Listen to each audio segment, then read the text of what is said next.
the precarity of the working class that is heightened because of coronavirus, because of the pandemic, because of unemployment approaching 30%.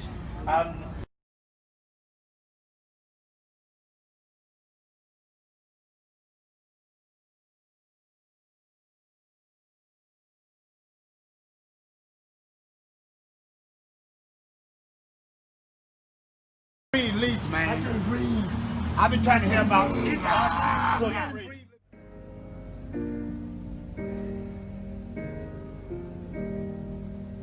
They have taken untold millions that they never toiled to earn. But without our brains and muscle, not a single wheel can turn.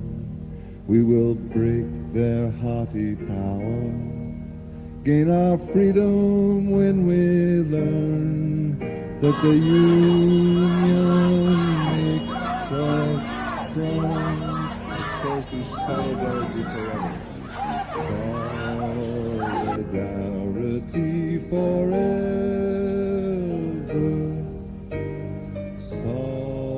Solidarity forever.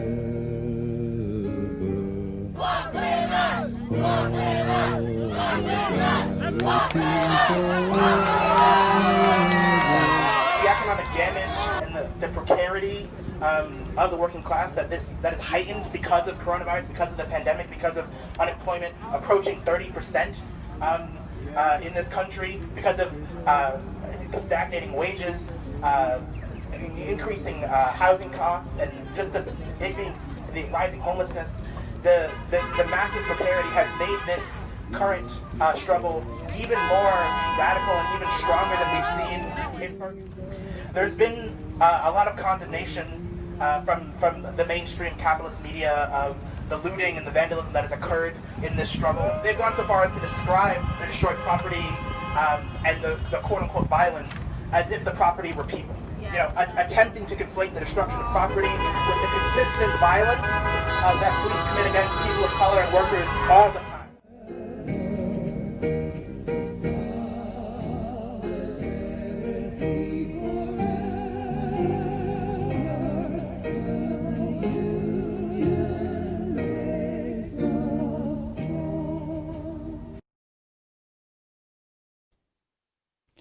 Well, good afternoon and welcome once again to the Committee for Workers International CWI weekly broadcast, commenting and analysing the global crisis which has been triggered by the coronavirus and the impact that it's having on the working class throughout the world. And of course, this week we've had a dramatic escalation and turn of events. We've seen the developments in Hong Kong and of course what the Chinese regime has done there. And most dramatically, we've seen this social uprising break out throughout the United States. As the CWI anticipated, as we've been commentating for the last few weeks, there are elements of civil war potentially developing in the US in the run-up to the presidential election. That analysis has been fully borne out by the events which have taken place. It was triggered, of course, by the absolutely brutal assassination and killing of George Floyd by the police, and of course that has been a continuation really of a history of racist killings and attacks which have been a feature of US society for a whole period. The figures are absolutely staggering in terms of what the black population and others, but particularly the black population, have suffered. Since the year 2000, it is estimated more than 28,000 people have died in police-related deaths. It's a staggering figure. Already this year, it has topped 800. So we see the anger which has been accumulating. 40 cities put under curfew, the National Guard deployed.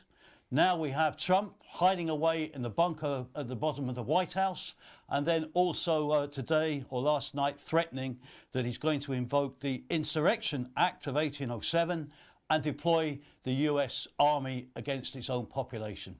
Of course, US imperialism internationally has a record of brutal repression going into Asia, Africa and Latin America to repress the peoples of those continents. Now it seems the same methods are going to be turned against the US people themselves by this government.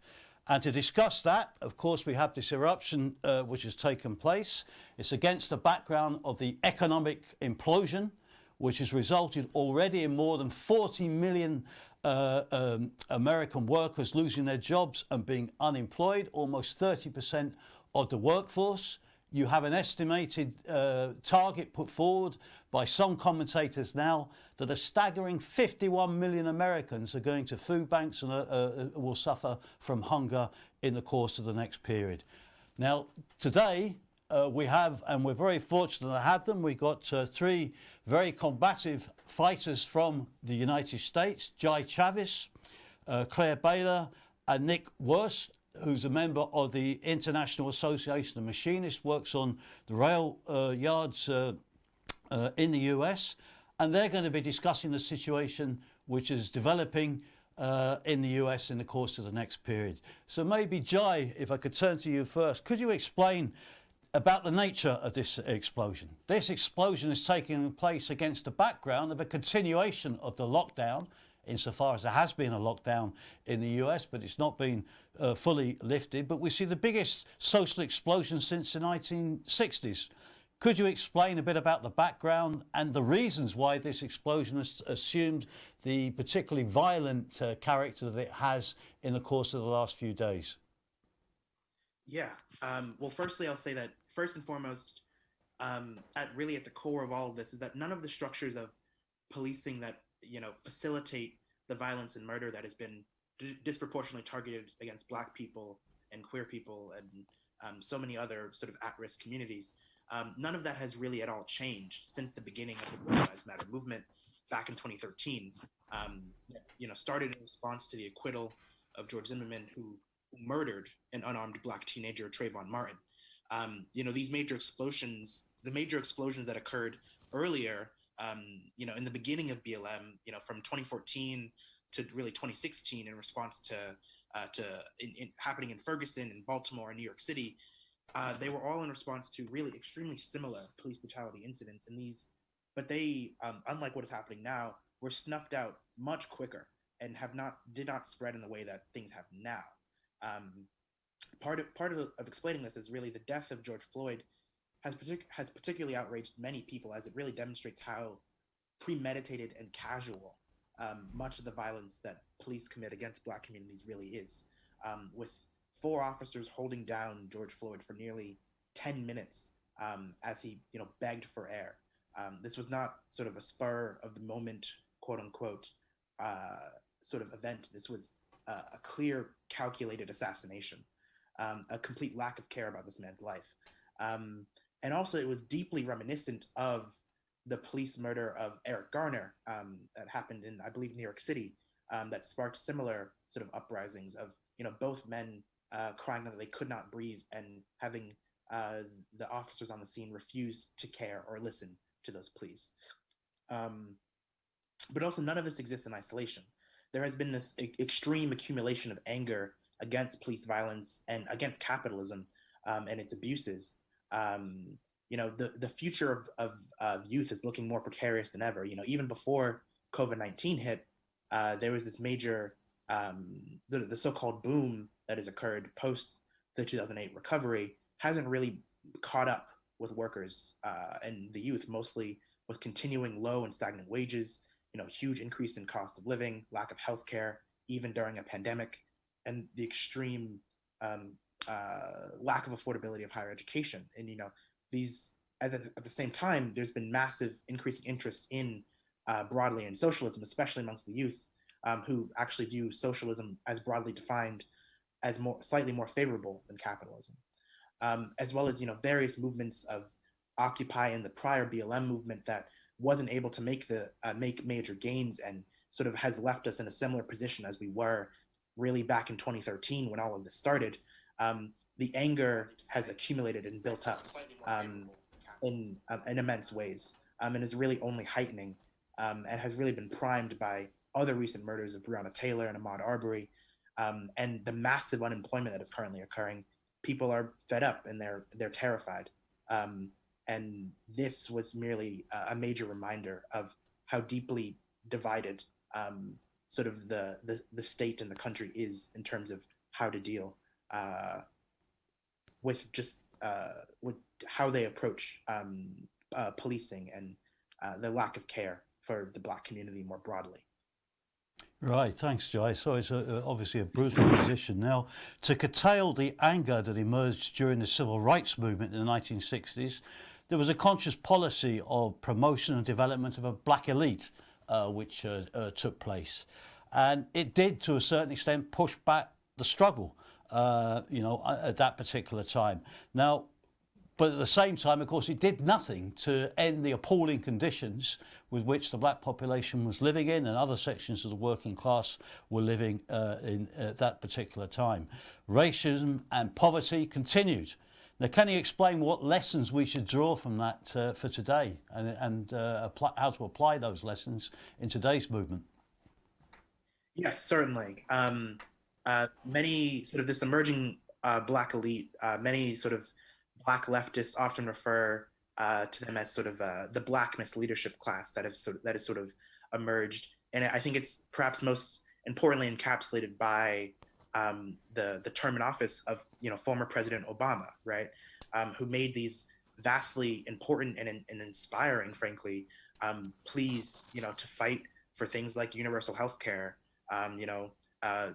giving support for criminal justice reform and the DREAM Act to create a pathway to citizenship. And really, none of those things happened, particularly most immediate relevance, right? This question of criminal justice reform never really occurred. There was no major bill of really any kind, no substantial reforms that were even put forward by the Obama administration, let alone passed, really settling instead for remitting the sentences, essentially giving limited pardons to really a few hundred handpicked former Black prisoners at the time.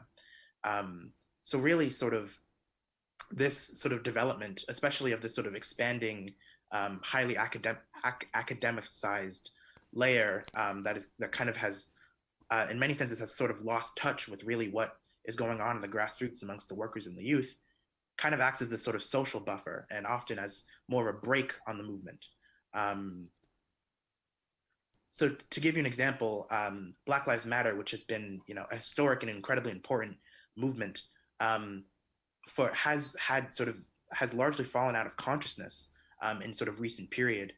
Really, since 2017, there's been really crickets in terms of sort of mobilizations of this sort, especially from Black Lives Matter as an organization. And much of this can be drawn from fundamentally lacking real democratic and organizational structure, and often sort of serving more as a broad banner than an actual organization. And in many places, BLM organizations are really in disrepair. In Minneapolis specifically, which is sort of the heart of this struggle, the official Minneapolis Black Lives Matter BLM Facebook page hasn't posted anything since August of 2017, which is shocking. So sort of the role of this organization, while not to discount its legacy, it really, the movement, whether it takes up the name of Black Lives Matter again or some other new banner, really has to seriously move towards getting organized and developing a clear program to be fighting and unifying along, right? Because as of now, while obviously people know what they're fighting for, without a clear demands being placed on the capitalist class, being placed on the police and the state, essentially we're giving leeway, we're giving open for them to decide what would be a suitable change, what would be suitable justice, when we have to be putting forward our own demands, our own independent program to clearly delineate what we're unifying around and when we are ready, and when sort of this fight is ready to end, right? And a key, when it is completed rather. And a key part of this really, in terms of the tactics of it, is learning the lessons of the civil rights movement and not, putting our faith or trust within the Democratic Party, which has, fundamentally has actually facilitated and continued to support much of the systems of police violence that continue to today, or outright ignored them. Many of these major cities, including Minneapolis, are run and led by Democratic leadership. And we really need to be building our own independent working class forces, independent of this limited capitalist party, independent of the Republican Party as well, of course, and trying to build an independent working class party that can not just fight against racism, but also fight against for the broader working class and uplifting our whole class along a clear, organizing along a clear class basis. You know, as Malcolm X said, you can't have capitalism without racism, right? If we really want to uproot the systems of racism or any other form of oppression that are so deeply embedded within capitalism, we have to fight against capitalism on a unified basis and on a multiracial basis, very importantly, and lean towards this natural tendency of the workers towards unity and solidarity. No, it's very interesting, Jai, what you commented there and explained in relation to the Black Lives Matter movement and, of course, the issue of the Democrats. Now, what is the attitude at this stage of many of the black population towards the Democrats? Because the civil rights leaders in the past, in the 60s in particular, they tried to steer the movement to look towards the Democrats at least. I mean, how's Black Lives Matter dealing with that? And what concretely is the Independent Socialist Group putting forward that should be done to organise the movement? Yeah, that's a really good question. I think there is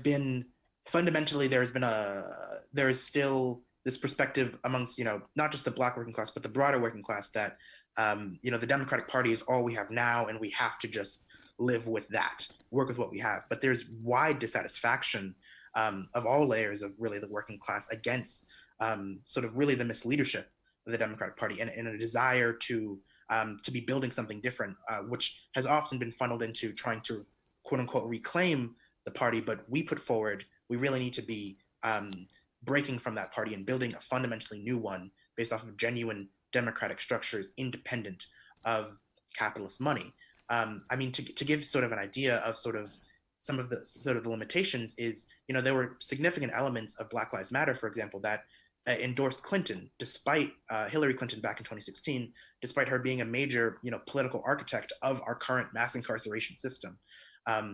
But so there's this massive, and it wasn't out of sort of a blank check for Clinton. It was out of this sort of desperate need to fight against Trump and not seeing any other path towards doing that. So this question of sort of building an independent workers' party is more clear than ever, and it is one that we put forward as, you know, the anti-racist movement, however it emerges, whatever banner it emerges under, really crucially needs to link up with this broader movement and organize along a class basis in order to really be effective.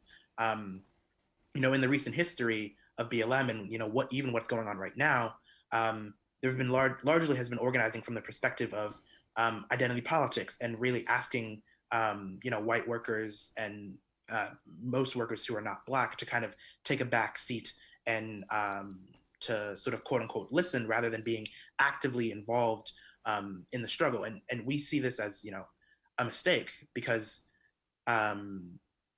fundamentally what this does is, rather than involving all workers in the active, you know, democratic structures and planning of the event, it essentially allows and gives leeway for, you know, relatively small this sort of Black misleadership class, including sort of politicians that often do nothing to actually oppose police brutality, to have an easier time gaining control over the narratives that are being put forward and to limit and prevent class perspectives from actually coming to the fore, which are so crucial, right? Because fundamentally, you know, racism, this might sound controversial, but does not actually benefit white workers in terms of their actual conditions, right? The capitalists secure their huge profits by convincing the working class to fight amongst itself, whether through racism, sexism, or any other form of bigotry, right? The capitalists use racial prejudice to justify hyper-exploitation of Black people and immigrants and people of color generally, you know, allowing the capitalist class to drive down wages, to gut funding for social programs like education and affordable housing, to privatize public services, to lower living standards. But this negatively impacts all workers.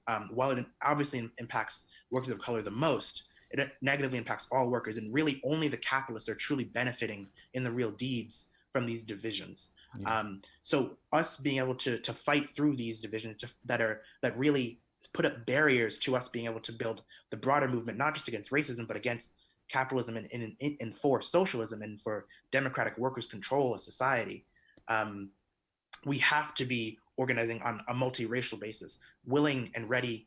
And there's a clear willingness and readiness of of white workers and non-Black workers to fight, as the demonstrations themselves show, coming out in mass in support of the anti-police brutality movement. And we have to further that. And we have to also, like I said previously, bring forward concrete demands around that, because again, we cannot rely on the criminal justice system to come up with its own solutions. Clearly that isn't working, right? Demands like demilitarizing the police, stop wasting massive public funds, and I do mean massive, on military technology and military weaponry and tear gas and all these other sorts of things that are just used to provoke protesters and to further abstract them from the actual needs of the community, and instead invest them in affordable housing and universal healthcare and public transit, public schools, green jobs, trying to uplift our communities and support the whole working class while fighting against the institutions that are unfortunately, putting forward racism. But also fundamentally, the biggest thing is really subjecting the police forces to community control, through democratically elected committees of workers and local community members, with hiring power, with the ability to fire, with the ability to review and create the policy of policing, and the authority to conduct independent investigations in cases of all police misconduct. And it's important to, what I mean by this is, we're not talking about creating merely new advisory or review councils that sometimes exist in some cities like New York, but by truly subjecting the police to the control of the workers from the local communities who have the best understanding of the needs to be done that are needed to defend their communities from genuine, not sort of manufactured threats, and is really the only way to end the violence and abusive practices and sort of the cycle of criminal justice mass incarceration. Yeah, well, I think there, Jai, you've raised some really important points and given a detailed explanation as to some of the demands that the Independent Socialist Group is putting forward. And just a note to our viewers who are watching, if you have any questions that you would like to put to any of our panel of comrades from the United States today, we will try and slot those in. Now, of course, if we could just turn to Claire now, because Trump was forced into the bunker for an hour. Today, apparently, he's been revealed in press leaks that he's been shouting at different state governors, calling them as being stupid and various other things, and demanding that they take further repressive measures. And of course, he's threatened to invoke the Insurrection Act and deploy the troops onto the streets of America. We'll see whether he actually proceeds to do that or not. But Claire, maybe you could comment, because he seems to be going for a very authoritarian drive. His perception seems to be just crush this movement with as much repression as possible. Now, what effect is that going to have on the election campaign? Hi, Tony. Yeah, so Trump is absolutely cracking down with more authoritarian methods. But even before this explosion around the murder of George Floyd, the Department of Justice was quietly seeking the right to indefinitely detain people without trial during emergencies such as the state of emergency declared during the COVID pandemic, which has not been raised, I think, in all places yet, as well as any states of emergency that may now or have been called now due to protests against police brutality. So Trump has tweeted declaring Antifa or anti-fascist activists and left-wing activism as terrorism. On Twitter, he called for when the looting starts, the shooting starts. But at the same time, the explosions of this protests against police brutality, they're a huge twist in events for the Trump administration to finish out its term, as well as potential re-election prospects. Before COVID hit, Trump was riding high on the success of the stock market. Despite the attempted impeachment, he had the backing of the U.S. capitalist class, thanks to major tax cuts and other friendly policies. So he had the support of the ruling elite in the country. And if Americans know one thing, it's that voters and voter interests have very little to do with who actually is in office, whether it's Congress or the presidency or whatever. So this shutdown the economic shutdown forced Trump to decide whether the economic damage of continuing the shutdown or the potential COVID death toll increasing would hurt his reelection prospects more. So the push to begin reopening the country by May 1st indicates that Trump was probably gambling on a second wave peaking after the November elections, and by somewhat restarting the economy, that he could secure a second term. It's also possible that in an effort to shore up his vote, he could try to escalate tensions with China, Russia, Iran, and other countries. We saw his aggression against Iran with the drone assassination of one of their generals, as well as the continued embargo, including medical supplies for the pandemic, and the trade war with China. So overall, there is an increase in kind of this authoritarian crackdown to try to secure a position. But at the same time, the anti-racist movement, as it has emerged, is cutting across a lot of Trump's attempts to build support for his current term as well as a future term. And in addition to losing voters, Trump's bungling of the government response to the combined COVID, economic crash, and anti-racist movement situation, at least in the eyes of the capitalists, may cause him to lose support of the remaining capitalists who have banked on being able to use his administration.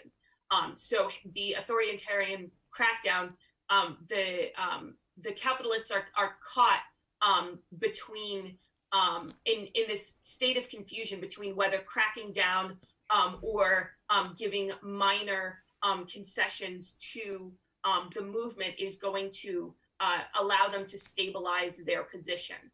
For example, we have been seeing PR and media about police in certain parts of the country. I remember Florida, as well as other areas, maybe LA was one of them, where the police are, getting down on their knees with protesters or otherwise saying that they recognize the valid concerns and issues about police brutality, and then a couple of hours later are gassing those exact same protesters.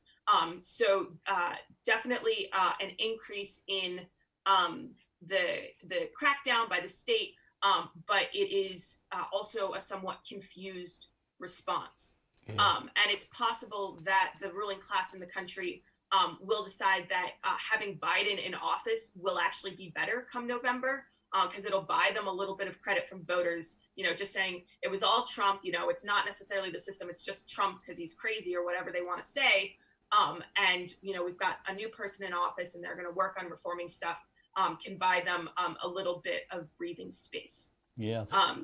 Thanks. And we have a question maybe you could come back to, because it's linked with the authoritarian steps. I mean, it's obviously by no means certain, but James Morbins posed the question, what happens if Trump tries to suspend the election, which some commentators have raised as a possibility, even if an unlikely one. But maybe you could touch upon that, Claire, and also a little bit more on the question of the Democrats and Biden. How have they responded to this? Because Minneapolis is in the state of Minnesota, and of course that's a blue state, it's a Democratic state, and they've deployed the National Guard there. So have the Democrats really operated any fundamentally differently in some of the states? Yeah, so it's a little hard to tell what will happen with the elections in November. It would be completely unprecedented for the elections to be suspended, even despite all of the crises that are going on. At the same time, the elections have in large part fallen out of consciousness because of the immediacy of these other situations that people are dealing with. Again, kind of this layered crisis of the pandemic, the economic crash, as well as now the anti-racist protests. People are seeing the need for change beyond just an election cycle, in part. That's why they're hitting the streets. I think it also reflects the fact that neither the Democrats nor the Republicans actually represent what working people need. Biden has largely dropped out of public sight since the pandemic began, and is certainly not providing any sort of leadership in regards to an effective anti-racist or pandemic response. And I think that people are seeing quite clearly that neither of the parties are going to try and resolve their problems without outside pressure. So in regards to the elections in November, I think it is still unlikely, but it's hard to say. Yeah. Okay. Well, thanks for that, Claire. Now, of course, part of this issue in the Democrats is we saw the battle that took place earlier within the Democrats, led by Sanders, who was trying to secure the Democratic nomination. Both Sanders and Cortez and the other so-called lefts of the Democrats, they still remained imprisoned within the Democratic Party themselves. What are they saying and doing at this stage? Yeah, so the Democratic Party as a whole right now it has an absolutely rotten response to the anti-racist protests. Biden, who is currently the Democratic Party's candidate for president, his proposal to solve the issue is to train cops to shoot people in the leg instead of to lethally shoot people, which is absolutely just not a solution to the problem of police violence, and is frankly a disgusting response. And the reaction of Democratic governors, as you stated, the governor of Michigan, mirrors a lot of what we saw in Obama's response to the Ferguson uprising, right? There was not a significant amount of reform, a lot of repression, and no solutions to the underlying issues that people of color are facing in the United States. So they're making, at the local and state level, maybe nice statements with decent rhetoric about sympathy and other things, but they are leading cities and police departments or districts attorneys' offices with that are continuing to have these brutality issues. Whether it's New York City, LA, Chicago, Minneapolis, Oakland, Baltimore PD, they have terrible records that have both been defended by and not resolved by Democratic Party leadership. For example, Kamala Harris and Klobuchar, sorry if I'm mispronouncing that name, they were district attorneys who oversaw police departments with terrible disciplinary issues and are likely vice presidential picks for Biden. So Sanders and Cortez are still in this party that is being led and representing the interests of these people who are involved with police brutality. And Sanders outright said, granted this was before the police brutality protests, that it would be irresponsible for his supporters to not vote for Biden.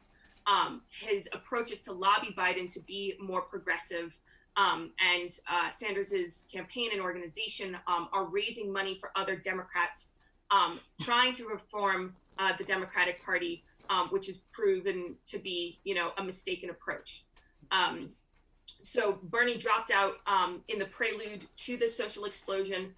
There were early signs during the COVID situation that workers' activity would be increasing, that this struggle between the capitalists and the workers would be polarizing. And despite, having a platform that put forward things that workers have been demanding for years, like universal health care, $15 minimum wage and such, he dropped out and made the decision to endorse Biden when the left is really looking for a viable alternative. And that's largely to do with his acting in kind of the constraints of the Democratic Party. So Sanders and Cortez have put forward, generic sympathy for the protesters and for, George Floyd's family, but there are no calls to organize, no specific demands, no mobilization or support for the movement in a concrete fashion. In other words, it's really inaction, isn't it, on their part? And I mean, we can only imagine what could have been possible had Sanders broken from the Democratic Party, launched a new political party. In the context of this movement taking place, it would have had massive prospects, of course, to develop. But an important element of these protests is that they've been racially mixed. It's involved large sections of whites, particularly young white Americans, have been participating in the protests and in the struggles and the battles against the police which have taken place. Before this movement erupted, we had seen the outbreak of significant strikes of workers at Amazon. General Electric protests were organised by workers there, which were very significant. But the question is, what have the trade unions done in response to this this particular movement which has now erupted? And perhaps, Nick, we could bring you in here as a trade union activist, worker on the rail yards. What have the unions been doing in response to this this development? Hey, Tony. Yeah, so generally speaking, organized labor is lagging behind developments. Now, things have really kicked off in the last few days. So the social explosion hasn't linked up with that labor explosion that we experienced in the previous weeks during the economic crisis brought on by the coronavirus. But there is potential going forward for those links to be built. So many of the bigger unions, including the AFL-CIO, with more lively websites and social media presence, et cetera, they've made some sort of statements condemning the killing, calling in a general way for justice. Some unions still have not commented at all. Of those unions that have made statements, it's very few of that are actively turning out their national membership to protests. Some local unions are taking initiatives. But there also aren't any examples of unions organizing actions of their own, the big national unions, that is. Some unions representing universities and schools have called for their institutions to sever ties with local police departments, including using local police officers as school resource officers in high schools and other public schools, where they frequently arrest and punish youth. As a side note, there's been an interesting development in Washington, D.C. The national headquarters of the AFL-CIO have been damaged during the protests, and it doesn't seem like it was motivated by anything in particular. But the fact is that if the AFL-CIO was responding correctly to these events, protesters would know who they are and know not to target their offices. The fact that the largest union federation in the country isn't known in the broader movement as a key ally or as part of the fight says something about their lacking response. And predictably, the most backwards response has been from the police unions themselves, including the International Union of Police Associations, which has defended and fought for the reinstatement of killer cops in the past. They shared an article describing the killing of George Floyd as the death of a suspect during an arrest using a, quote, non-deadly force option. The AFL-CIO hasn't come forward to denounce the role of the affiliated police unions. The labor movement may face pressure in regards to its relationship with police unions going forward. And then I'll touch on, I think, the most exciting development in the labor movement has been in unions representing bus drivers, public transit workers. So it's common practice in the US in times like these that the police use public buses, sometimes even school buses, to transport large groups of arrested people.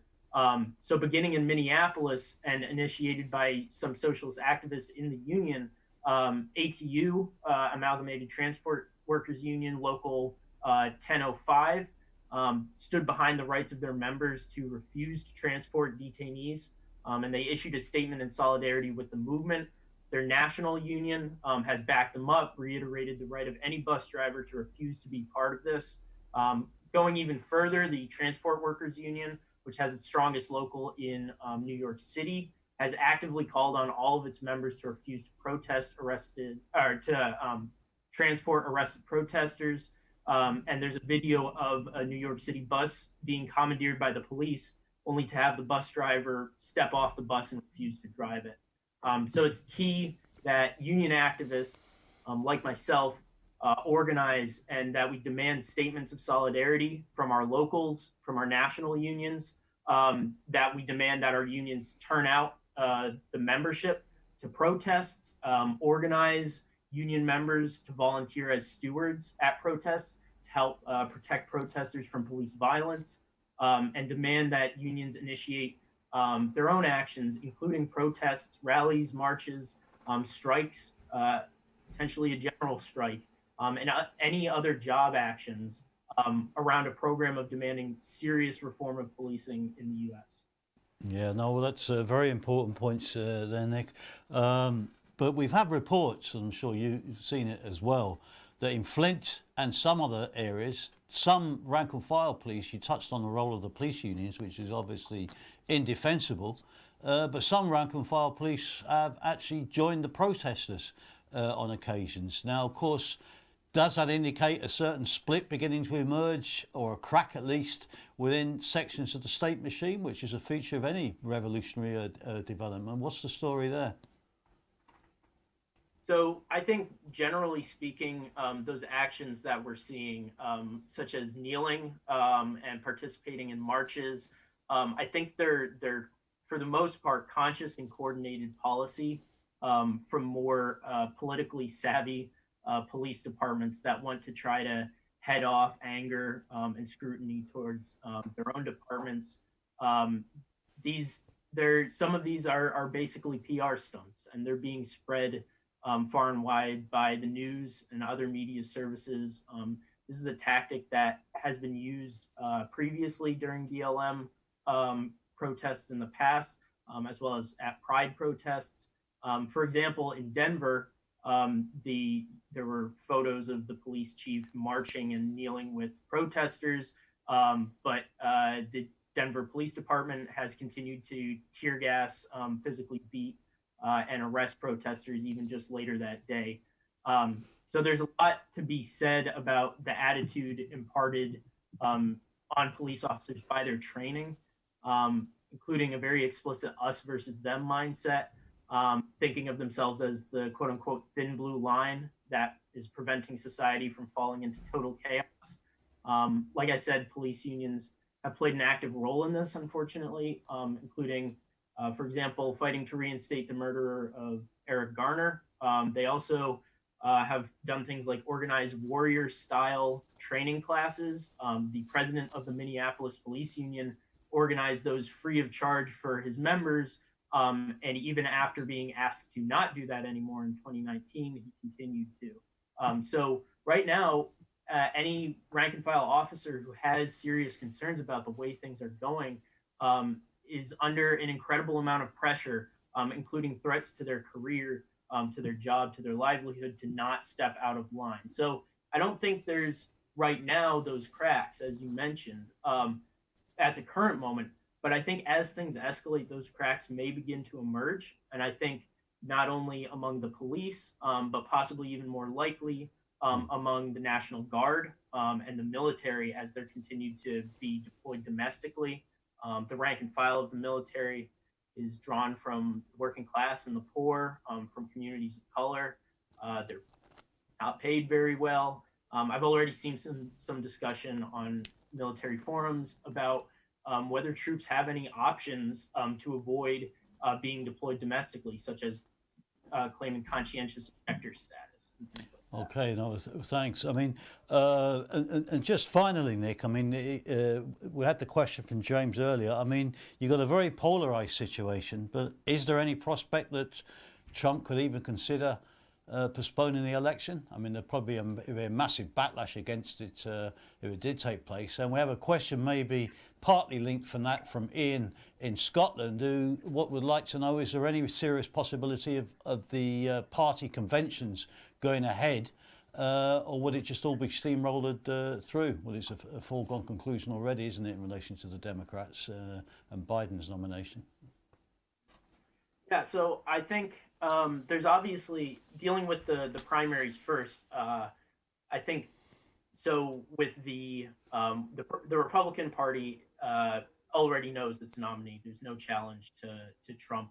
The National Convention, and both national conventions usually are not political conventions the way that they are among other parties in the world, where it's a place for debating and putting forward policy and voting. It's much more has the atmosphere of a rally and a celebration and of get everybody behind the appointed nominee. There was when Sanders initially dropped out, he was saying that he would still keep his name on the ballot in order to try and affect change at the convention. That has not been a major feature of any of the public comment he has made. It doesn't seem like he's campaigning for votes anymore. And quite frankly, it's an open question as to how much use that would have been when he's already going out of his way to support Biden. So I think the Democratic National Convention, if it happens, it likely won't be a place where meaningful protests and things like that or change is going to happen. Whether it's delayed completely or canceled, I think that's much more likely than the election. In terms of the actual general election, I think it's extremely unlikely that it's delayed. We've never had a presidential or national election delayed in the past. And the authority for postponing national elections lies in Congress, not explicitly with the president. So in order to accomplish this, Trump would have to essentially convince his supporters in Congress to support to get everybody else on board. And I think, like Claire mentioned, there's this growing unpopularity of Trump. His poll numbers reflect this, not only among working people, obviously, but among elements of the ruling class. The failing economy, the crisis protests. I think it's far from likely that Congress would be willing to try to postpone an election in favor of Trump, or they have the power, if an election is postponed long enough that a term runs out, they have the right to appoint a president. I think it's far from likely that they would see Trump as the best option for that right now. And this would be a huge move. Like you said, it would expose the limits of democracy under capitalism. It would damage the credibility of the system in a lot of the same way that an impeachment would, but on a much larger scale. And they haven't been willing to go through with an impeachment of Trump. I think what's far more likely is that the Trump administration is going to fight tooth and nail against vote by mail or any other kind of system where people can vote safely from at home. The name of the game for them is going to be trying to keep voter turnout as low as possible, rely on disenfranchising voters, including purging voting lists, felony convictions, gerrymandering, all of that. And quite frankly, Biden and the Democrats aren't going to be a whole lot of help in increasing voter turnout with sort of the lack of leadership that's been on display. Yeah, thanks. Oh, well, that's a clear response. Well, we've had, I think, a very informative and enlightening discussion today about what the explosive situation of this social movement is in the US. And of course, now it's the issue of what's the way forward and what are the prospects for winning support for socialism in the US in the coming period. So very briefly, if Nick, Jai and Claire have any comments they'd like to make about that in conclusion. Yeah, I'll go first if you don't mind.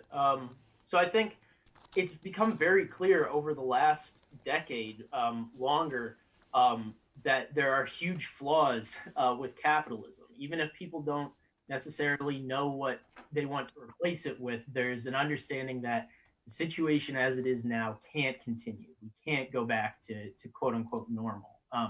And it's becoming ever more clear to people that capitalism creates poverty, and poverty creates crime, right? When you have profit dictating the distribution of the necessities of life, and you only have access based on your wages and your compensation, which have been stagnant, it becomes very clear that, and I think more and more people are realizing this, that you can't have a real movement to try to eliminate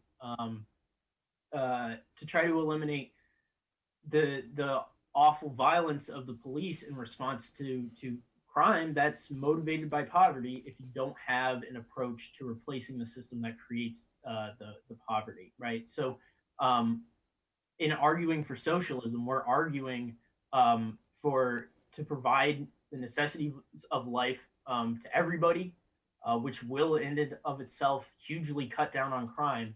And something that's become very clear to people is how much the prison industrial complex is tied to profit. We have private run prisons that are making money by imprisoning people and using them as labor. And so in an effort to fight against police brutality and against racism, it's going to require fighting against the profit-driven criminal justice system and really retooling our justice system in order to rehabilitate and retrain people rather than punish and create conditions for recidivism or essentially return visitors. Okay, thanks. Claire, maybe you have any thoughts? And then Jai. Sure. That was an echoing thought, reverberating around the world.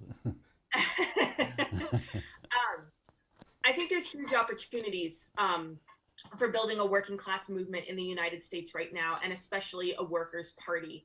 I think that the events of 2016 and 2020 around the elections directly have shown people that the things that we've needed for decades, whether it's universal health care, forgiveness of all student debt, affordable housing, raising wages, is not in the interest of the Democratic Party and will not be won through either the Democrats or the Republicans. And absolutely, as we've said before, the rotten response of both parties to these three layered crises. It's just blow after blow to their credibility and to a system that is already staggering along. And it's eye-opening for people, and not just eye-opening, but making people frustrated and desperate and angry enough to organize against it, whether that's hitting the street in a protest or trying to build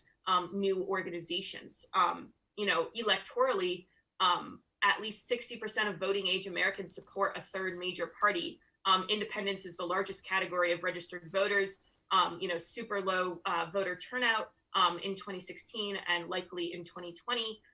There is a huge space to build the movement through workplace action and unions, but also by building an independent workers' party that represents our actual interests, that doesn't take corporate money, that is fights for a program that's determined through debate and discussion by working people who know what they need and the issues that they are struggling with, and for them to start putting forward candidates at a local, state, and maybe even presidential level.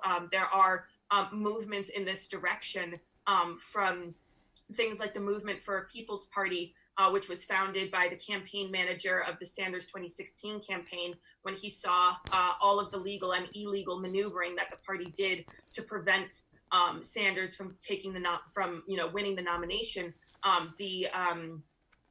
Our Revolution Los Angeles chapter actually just broke from the national Our Revolution, which is Sanders's campaign organization, to join the Movement for a People's Party.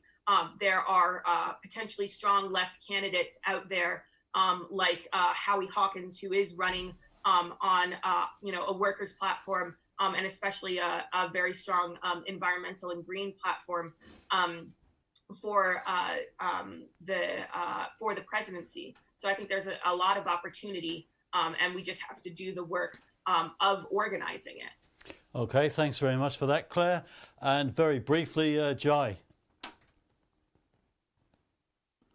Yeah, I think fundamentally, in terms of the immediate needs of the anti-racist movement, I think what we fundamentally need is to remove, to end gatekeeping of the movement and the grip of really out of touch Black intellectuals and establishment politicians trying to control the movement, and base it firmly on the mass developed leadership of the workers and the youth themselves. What we need is a broad democratic movement that can discuss tactics and discuss the best way forward, and debate program and what exact policies should we be fighting for, and what we should be organizing around on a clear class basis with a clear developed program that can undo and fight for economic development of our left behind Black communities and ending poverty, and uniting with and linking up with the broader working class. And I think a key part of this is sinking roots in the labor movement,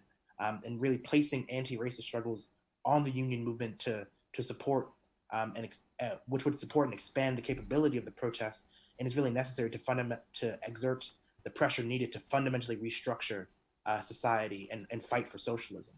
As Fred Hampton said, a great revolutionary leader and member of the Black Panther Party and fighter against police brutality, we're not going to fight capitalism with Black capitalism. We're going to fight it with socialism. And I think that is something that needs to be relearned, and that we need to fight for very clearly, and to exert the necessary pressure to really fund, because we're talking about restructuring the nature of the capitalist state and how it functions in relation to the broader working class. It's really going to require strike action. It's going to require which requires being organized and linking up with the labor movement, and really fighting and discussing tactics and building the movement in an organized manner is crucially important, and building towards really a general strike to change the way in which society is currently structured, and to begin to win gains and build the confidence of the working class and Black workers in particular to continue the fight beyond just police brutality and into against the whole racist economy that capitalism is founded upon. Okay, well, there we have it. So thanks very much to Jai, Claire and Nick, which I think has been an extremely illuminating discussion this afternoon. If you're watching for the United States and you'd like more information, go onto the website of the Independent Socialist Group there, and I'm sure you'll find good analysis and can make contact with the comrades if you want to get active.